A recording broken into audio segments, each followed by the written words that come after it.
जब हम रामायण को इतना अच्छा शास्त्र मानते हैं आप जन, और उसके बावजूद नाम न भूल गए और अच्छी साधना कर रहे, ये किसने बता दी? ये गलत लोगों ने आपको गलत रास्ता बता दिया।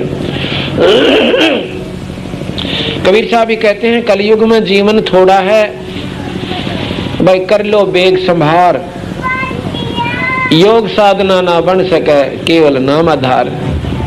योग साधना नहीं बनेगी क्योंकि जन्म थोड़ा, जीवन थोड़ा। पहले कहते हैं सतयुग में लाख वर्ष की आयु होती थी इस मानव शरीर की, स्त्री या पुरुष की।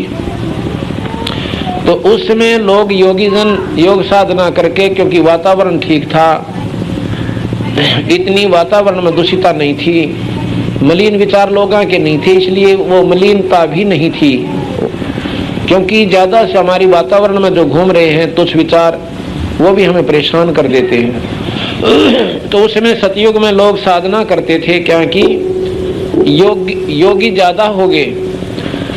और योग साधना से क्या होता है, जब ये योगी जन समाधि की कोशिश करते हैं, समाधि लगाते हैं, तो समाधि वैसे नहीं लगती।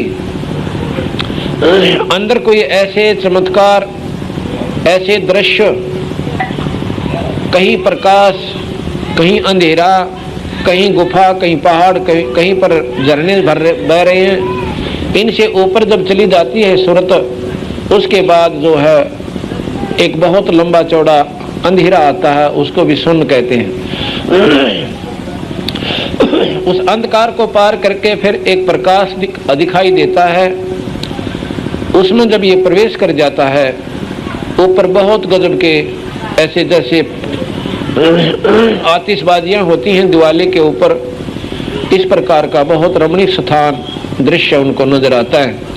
उनको देख देख कर उनको बाहर की सुध भी कोई ना रहती और काफी वर्षों तक वो बैठ सकते हैं। यदि ऊपर कुछ दिखाई ना दे तो योगी जन 5 मिनट भी नहीं बैठ सकते योग आसन पे।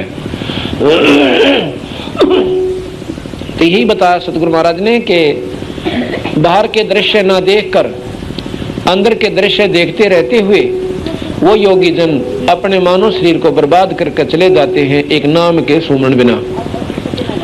क्योंकि नाम जप नहीं पाते, जब ऊपर तमाशा देख रहे होते हैं वो मान लेते हैं कि हमने बहुत बढ़िया चीज उपलब्ध होगी, और उससे भी जो पार कर जाते हैं वहां पर एक सुन स्थान आ जाता है। सुन का तात्पर्य है जिसमें कुछ भी दिखाई ना दे,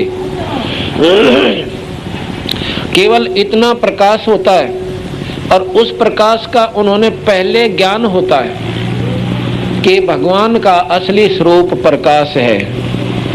उस शून्य में जो प्रकाश आता है, शून्य कहते हैं वो स्थान जिसमें कुछ भी चीज ना दिखे, केवल एक रोशनी दिखाई दे।